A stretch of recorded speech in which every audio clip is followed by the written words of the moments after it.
ndabaye kaze mwese muri kino kiganiro cy'uno munsi. Iyi ni inyigisho nziza cyane za kwiga twise ukuri kuvyerekeye kuvuga mu ndimi. Ukuri kuvyerekeye kuvuga mu ndimi. Inyigisho yerekeye kuvuga mu ndimi ni ikiganiro nasezeraniye abantu benshi cyane cyane ku bantu dusanzwe tuganira ku ijambo ry'Imana biciye kuri Facebook. Mu kigo yacerekeye kuvuga mu ndimi. Twaza kuraba amapoint atari make, ibintu bitandukanye. Ni ibintu bitandukanye zo kuraba bwa mbere tuvuga mbega kuvuga mu ndimi, bavuga mu ndimi zizwi zimenyerewe n'abantu canke ni indimi zo mu ijuru z'abamarayika nkuko bamwe bavuga ata muntu azumva, na Satani atazumva, abadayimoni batazumva, ari wewe n'Imana gusa mu communica canke n'indimi zumvikana. Mbega ba Petero, ba Paulo, abantu bose tubona muri Bibiliya bariko baravuga mu ndimi, bavuga uzihe ndimi? Indimi zitazwi canke hama tuza no kuraba mbega n'abantu bose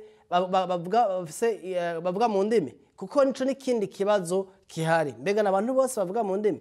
Ikindi kibazo nibaza ko za kuraba mu nyigisho ni kibazo kivuga giti mbega abantu barakwiye kuvuga indimi mu makoraniro atamusobanuzi, atamu interprete, atawuzisobanura ahari. Mbega ivyo Bibiliya yoba ivyemera? Iki kibazo ndazi ko ari ikibazo gikomeye cyane. Ndiko mvuga nk'umuntu yabibayemo, yavyigishijwe, ndavyigisha, nasengeye abantu batari bake baravuga mu ndimi, navuze mu ndimi mu makoraniro.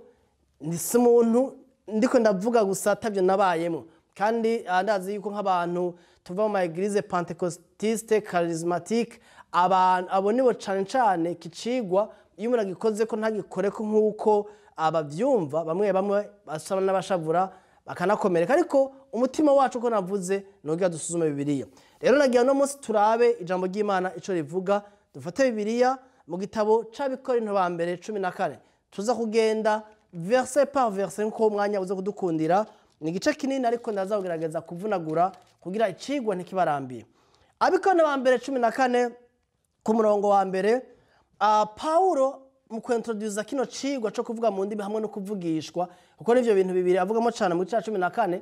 Paulo aravuga ku vyerekeye urukundo. Ku murongo wa 13 mu gice 13 atangura avuga ngo none rero hagumyeho ukwizera n'ivyizigiro n'urukundo, ivyo uko ari bitatu, ariko ikibiruta n'urukundo. Urumva Paulo mu gice 13 ariko aravuga urukundo, akavuga ukwizera, ivyizigiro canke hope, espérance mu gifaransa, agaca avuga ko kibiruta ari urukundo, l'amour. Urukundo nico kintu ca mbere gikomeye nk'umukristo dukwiye guharanira, ariko kandi nico kintu kinanatugora kubera nico ubutumwa bwiza bwubakiyeko. Ubuzima rukristo bwubakiye ku rukundo, ubuzima rukristo bwubakiye kuri jewe na nkunda abandi. Wanashaka Yesu yatubwiye ngo nimwakundana niho bazomenya ko muri abigishwa banje. Ntiyatubwiye nimwamenye imirongo myinshi nimwaba mu idini kanaka, yatubwiye urukundo kuko yarazi ko ico kintu kigoye umwana w'umuntu, kandi nico data yaje gukora muri Kristo Yesu. Kurukundo Imana yakunze isi watumye itanga umwana wayo, umwiza wese ntazapfe rubi. Urukundo rero nico kintu Paulo ashiza ku ingovu. Ku murongo wa 14 mu gice 14 murongo wa mbere, mwibuke ko mu kwandika Bibiliya mu kiregehe mu kigiriki ba Paulo ko barandika banditse mu kigiriki, nta chapitre n'amaparagraphe byari bihari, amaverse ntiyari ahari. Ibi n'abantu babitondetse igihe Bibiliya yari kirashigwa hamwe mu buryo bwo kwandika kugira umuntu ashaka gusoma, ariko bo barafatanya. Umurongo wa mbere acavuga ngo mwirukire urukundo, yamara mwifuze cyane ingabire za mwemu, cyane cyane kuvugishwa n'Imana. Mwirukire, recherchez l'amour, mwirukire urukundo. Urumva ikintu ashira ku mutima cyane Paulo, urukundo. Ariko cyane cyane mwifuze, aspirez au don spirituel, aspire mu Congereza.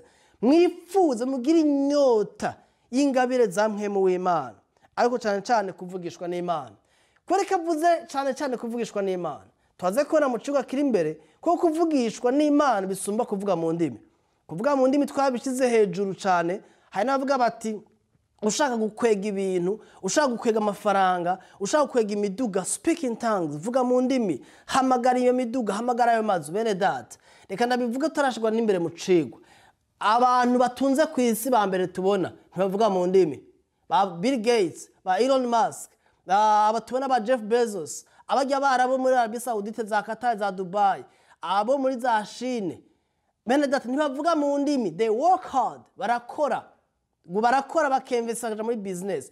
Abatunzi muzi mu miryango iwanyu hafi yanyu ni bangahe bavuga mu ndimi nuko bakora rero idini ryaratwigishije ibintu ku buryo umuntu abikoze ko baca mu menga ariko arapinga ariko aragumuka no simakana ko Imana duteze imbere duha ivyiyumviro kuko nabajya tubona batunze ku isi nuko ari Imana yabahaye ivyiyumviro ibaha ubwenge bwo kugira bashobore gukora batera imbere hamba bagakoresha ubwenge ariko umuntu akicara ngaho akazovuga mu ndimi aguma Kenya bere data ibi bintu mubisuzume murabe ijambo ry'Imana rivuga muri kurikire rero ingabire za mwemu cyane kuvugisha